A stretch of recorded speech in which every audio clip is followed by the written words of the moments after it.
اعوذ باللہ من الشیطان الرجیم بسم اللہ الرحمن الرحیم وبہ نستعین وہو خیر الناصر و معین۔ جیسا کہ مبطلات نماز کے سلسلے میں مسائل بیان کیے جا رہے تھے، اب تک 10 چیزیں بیان کی جا چکی ہیں کہ جن سے نماز باطل ہو جاتی ہے۔ نمبر 11، مبطلات نماز میں سے 2 رکعتی یا 3 رکعتی نمازوں کی رکعتوں میں یا 4 رکعتی نمازوں کی پہلی 2 رکعتوں میں شک کرنا ہے، بلکہ یعنی بشرطے کہ نماز پڑھنے والا شک کی حالت پر باقی رہے۔ اس مسئلے میں کہنا یہ چاہتے ہیں کہ جو مبطلات نماز کے سلسلے میں بحث چل رہی ہے، بات چل رہی ہے،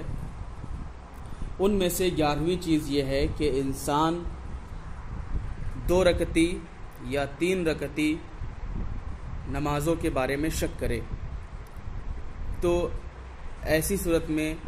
نماز باطل ہو جاتی ہے۔ اسی طرح اگر 4 رکعتی نماز پڑھ رہا ہے تو شروع کی 2 رکعتیں جو ہوتی ہیں ان کے بارے میں اگر شک کر رہا ہے تو اس کی نماز باطل ہو جاتی ہے۔ لیکن اگر اسے کسی چیز کے بارے میں شک ہوا تھا اور پھر اسے یقین ہو گیا، یعنی کسی نتیجے تک پہنچ گیا، تو اس کی نماز باطل نہیں ہوگی۔ لیکن اگر وہ اپنے اس شک پہ باقی رہتا ہے کہ اس نے 3 رکعت پڑھی ہے یا 4 رکعت پڑھی ہے،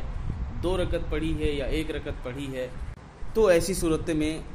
نماز باطل ہو جاتی ہے۔ مثال کے طور پر کوئی شخص صبح کی نماز پڑھ رہا تھا اور صبح کی نماز پڑھنے میں شک کرنے لگ جائے کہ اس نے 2 رکعت پڑھی ہے یا 3 رکعت پڑھی ہے، 1 رکعت پڑھی ہے یا 2 رکعت پڑھی ہے، تو اب اس کا یہ شک اگر شک پہ باقی رہ جائے، یعنی وہ کسی نتیجے تک نہ پہنچ پائے، تو ایسی صورت میں اس کی نماز باطل ہے۔ لیکن اگر اسے تھوڑا سا شک ہوا کہ آخر یہ 2 رکعت ہے یا 3 رکعت، میں نے کتنی رکعت ہو چکی ہیں، اور تھوڑی سی ہی دیر میں وہ نتیجے تک پہنچ جاتا ہے، یعنی ہاں یہ اب 2 ہی رکعت تھی،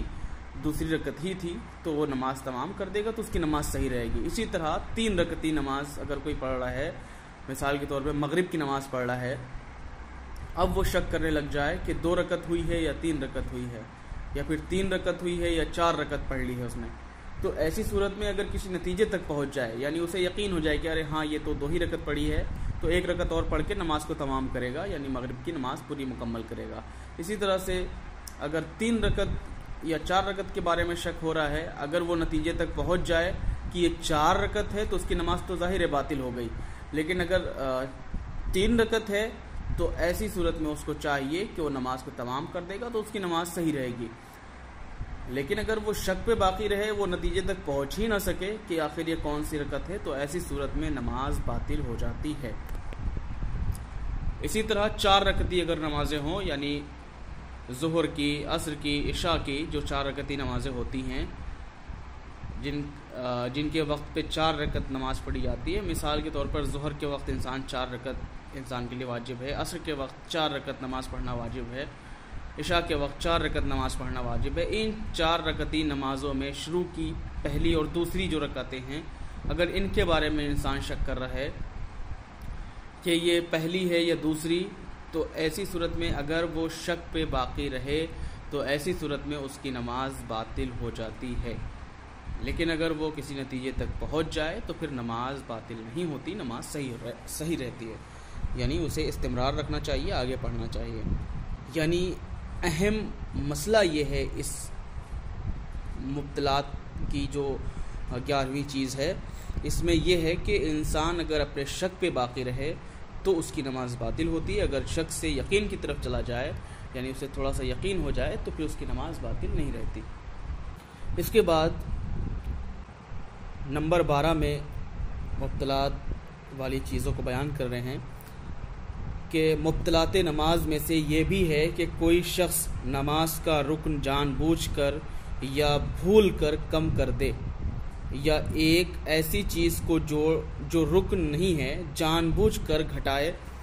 یا جان بوجھ کر کوئی چیز نماز میں احتیاط واجب کی بنا پر اس کی نماز باطل ہو جائے گی۔ البتہ بھولے سے تکبیرۃ الاحرام کی زیادتی نماز کو باطل نہیں کرتی۔ اس مسئلے میں کہنا یہ چاہتے ہیں کہ جو چیزیں رکن ہیں نماز میں، اگر کوئی شخص بھولے سے اس کو کم کر دے یا جان بوجھ کر کم کر دے، تو ایسی صورت میں اس کی نماز باطل ہو جاتی ہے۔ مثال کے طور پہ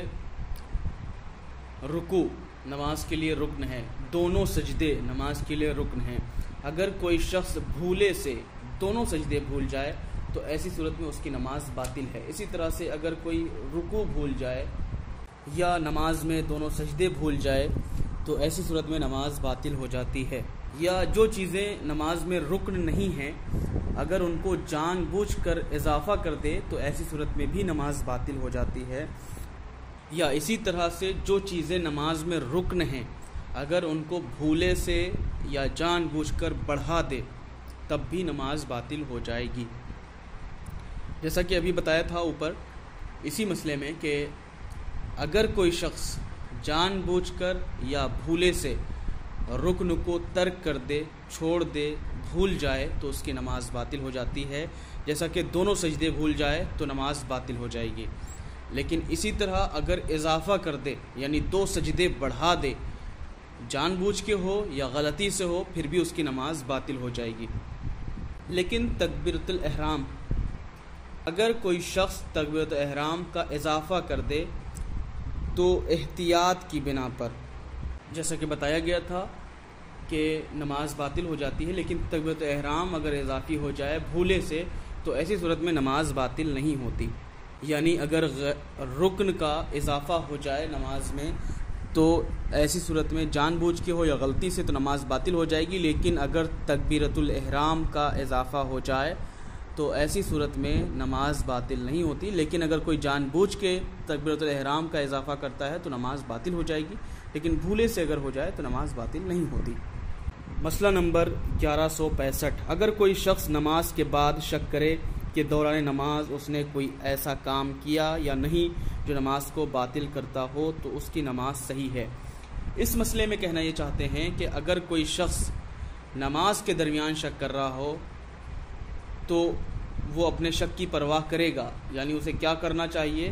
اسے اسی وقت فیصلہ لینا ہوگا۔ لیکن اگر نماز ختم ہونے کے بعد شک کر رہا ہو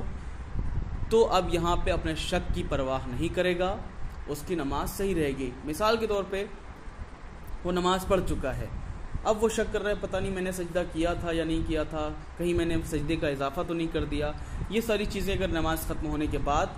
شک کر رہا ہے تو اس کی نماز صحیح رہے گی، اپنے شک کی پرواہ نہیں کرے گا۔ انشاءاللہ اگلے درس میں نماز کے بارے میں وہ چیزیں بتائی جائیں گی جو مکروہ ہیں۔